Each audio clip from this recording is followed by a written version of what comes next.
החלון ייפתח מיד עם סיום הפקת החשבונית.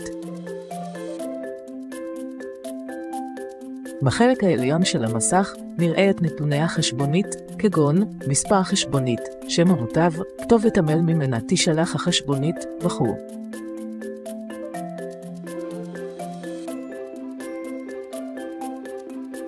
בחלק האמצעי נראה למי החשבונית תישלח.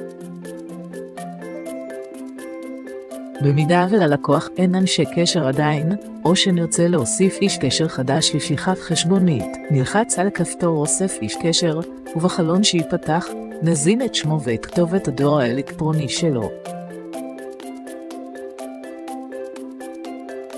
בחלק התחתון נוכל לבצע שליחה של החשבונית.